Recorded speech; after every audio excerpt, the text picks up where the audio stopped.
Olá pessoal, está tudo bem? Espero bem que sim. Ora, hoje trago-vos aqui um tema que tem andado a dar a semana passada toda, que é os coletes amarelos.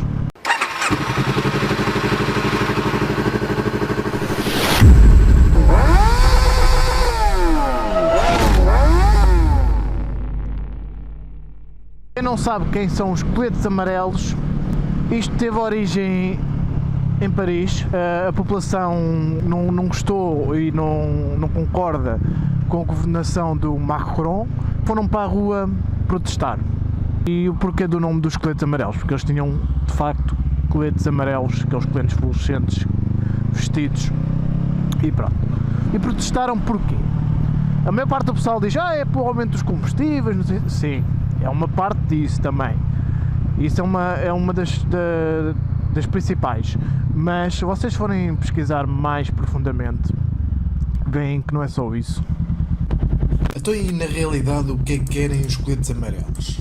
Olha, eu estive a ler o que é que eles realmente querem.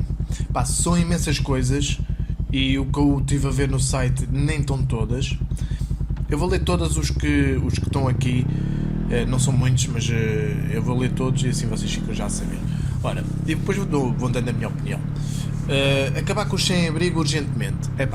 Concordo, sim, mas isto é totalmente, não digo impossível, mas muito difícil de fazer. Em qualquer país, em qualquer cidade europeia, ou mesmo nos Estados Unidos, onde quer que seja, é muito difícil concretizar isto. É muito difícil. Mas sim, está lá e acho que muito bem que seja uma das exigências. Pagamento mais fatiado do imposto sobre o rendimento, favorecer o pequeno comércio nas vilas e centros das cidades. Concordo com esta exigência. Ele depois diz cessar a construção das grandes áreas comerciais em torno das principais cidades que prejudicam os pequenos negócios. Mais estacionamento gratuito no centro das cidades, não concordo. Se calhar muitos de vocês vão me crucificar e vão dizer, ei, tu és estúpido, estás a dizer isso. E eu vou explicar o meu porquê de não concordar com isso. Eu não sou a favor totalmente da EML, não sou. Porquê? Porque a EML são uma cambada de chulos e querem dinheiro e andam sempre à caça do dinheiro. E eu próprio, como trabalho na cidade, e dentro da cidade, e vejo muitas vezes isso. Mas concordo que sim, que haja regulação dos estacionamentos.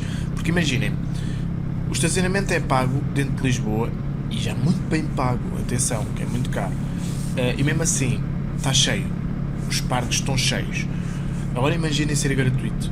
Não dava. Vocês não conseguiam levar o vosso carro, ou não conseguiam sequer... Aí ia ser uma confusão total. E então eu concordo que haja esses estacionamentos pagos para pagar. Quem precisa mesmo de levar o carro, pronto, leva, sabe que vai pagar, mas leva o carro porque precisa mesmo. Quem não precisa vai de transportes. Ou então arranja uma moto. Depois querem que os grandes, ou seja, McDonald's, Google, Amazon, Carrefour, paguem muito e os pequenos, que as pequenas e médias empresas, paguem pouco. Pronto, isto também é tudo muito bonito. Sistema de segurança social igual para todos. Também acho que sim. Depois tem o fim do aumento do imposto sobre o combustível. Nenhuma pensão abaixo dos 1.200 euros. O salário de todos os franceses, bem como as pensões e subsídios indexados à inflação. Proteger a indústria francesa proibida de deslocalizações. Fim do trabalho desvinculado. Limitar mais o número de contratos a termo nas grandes empresas. Aqui também concordo que muitas empresas aproveitam-se destes contratos a termo e às vezes de estágios e não sei o quê. Aumento do salário mínimo para 1.300 euros. Criação de empregos. Rendas mais baratas, sobretudo para estudantes e trabalhadores precários. Aqui também concordo que no nosso país já houvesse também essa possibilidade. Mais meios para o sistema judicial, polícia e exército. Sim, concordo. Todo o dinheiro gasto nas portagens deve ser... esta aqui é tão importante.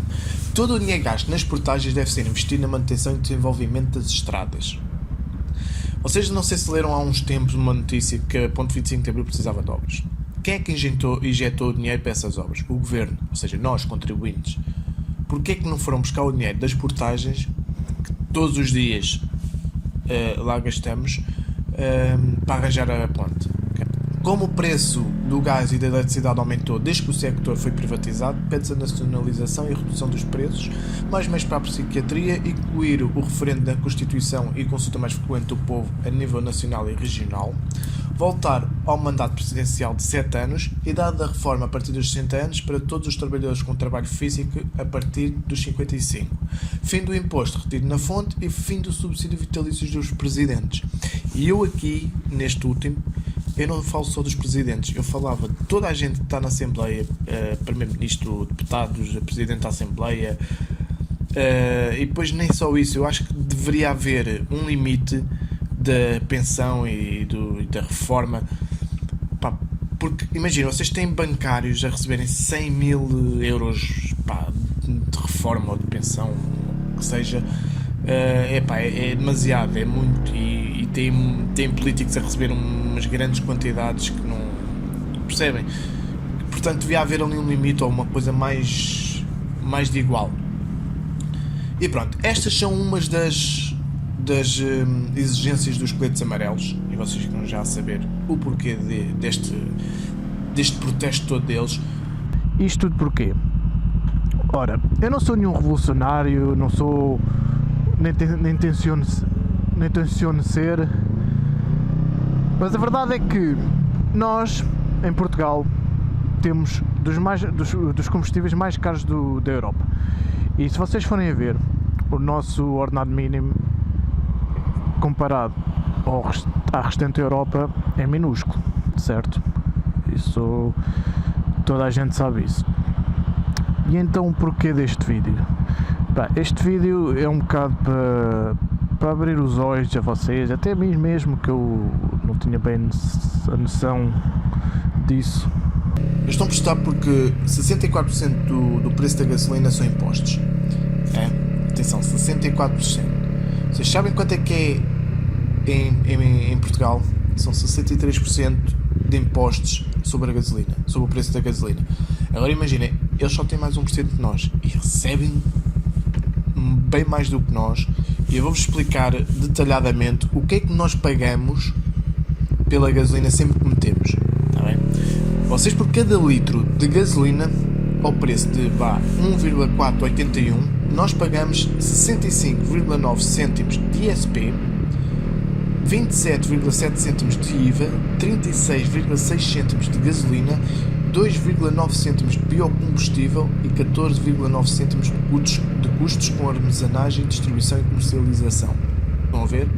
Vocês de gasolina pagam 36,6 cêntimos de gasolina. Gasóleo é mais barato, como é óbvio. Para vocês terem uma ideia que... E depois acima de nós só temos França, Suécia, Finlândia e Itália com 64% de impostos, Grécia com 65% e Dinamarca com 68%. Acima de nós, imaginem. Vejam bem o que vai para o Estado. O que o Estado nos come. E já nem falo só dos combustíveis. O que o Estado nos come nos ordenados, o que o Estado nos come em muita coisa. E o protesto dos franceses foi um bocadinho por isso. Foi contra o governo do Macron e contra essas políticas que eles estavam esse aumento de impostos que eles estavam a ter. Conclusão: protestaram, sim, e muito bem. Agora vamos aqui a uma parte que é a parte em que eu não concordo nada com o protesto deles, que é a parte da violência. A violência que se gerou em Paris não tem nada a ver com os coletes amarelos originais, os do início. Não, aquilo foram vários grupos de extrema-direita e extrema-esquerda que aproveitaram a cena para provocar o caos, que é o que eles querem mesmo. Esses grupos são assim, são extremistas e querem provocar o caos. Epá, não vejo nada. Foda-se. Está a ver? Não via nada. Semáforo. Agora, vamos aqui a um ponto, que é, tudo bem, o Macron voltou atrás e não aumentou a gasolina, os combustíveis, certo? Agora vamos lá. Vocês devem ter começado a ver isso, o protesto dos coletes amarelos, desde o início. Eles desde o início não havia assim grandes confusões, eles bloqueavam autoestradas, bloqueavam estradas, tudo bem, chegava a polícia, pronto, ponham-se a andar. Mas não era assim nada de alarmante. Quando começou a haver esses grupos extremistas a provocar o caos, aí as coisas complicaram. Sempre a mesma coisa, seja a hora que for, e sempre parados no meio, meu.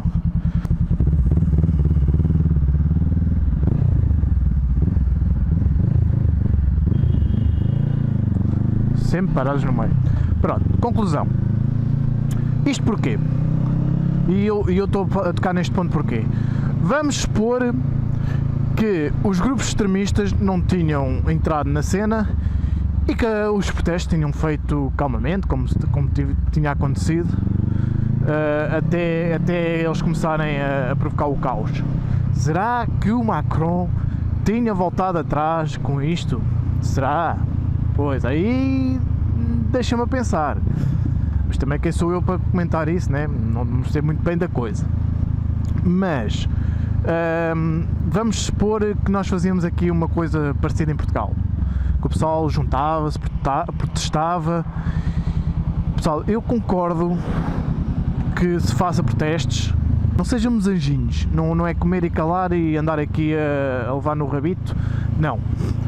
Mas eu concordo que eu acho que se nós fôssemos para a frente como em França, certamente também ia haver grupos extremistas daqui, ou se calhar até de fora, a provocar o caos no nosso país. E vocês concordam com isso? Vocês queriam isso? Carros a arder, lojas todas partidas, tudo destruído, vocês queriam isso? Eu sinceramente não. Eu gosto muito do meu país calminho, não temos grandes problemas. Eu acho que é um bocado ingrato, porque nós vamos sempre ter problemas com isso, que é, nós protestamos, mas as coisas também não mudam, e pelos vistos isto só muda quando começa a haver violência, quando começa a haver caos. É aí que nós conseguimos chegar aos políticos e que eles nos ouçam. Mas isso eu acho que é a forma errada, eu acho que eles nos deviam ouvir sem ter que haver violência, sem ter que haver caos. Ouçam a população, não estão contentes? Que 70 mil pessoas a reclamar, alguma coisa não deve estar certo, não? 70 mil pessoas não são malucos suficientes para estarem a reclamar disso. Deem ouvidos às pessoas. Mas pronto, isto é a minha opinião. Eu concordo com o protesto de França, não com a violência, mas sim como eles fizeram as coisas calmamente, e ainda bem, parabéns a eles por terem conseguido uma das coisas que eles querem, porque eles ainda querem mais coisas e vão certamente se calhar conseguir algumas. E pronto, e deixem a vossa opinião e um grande abraço e fiquem por aí. Never wanted my love. You never picked up your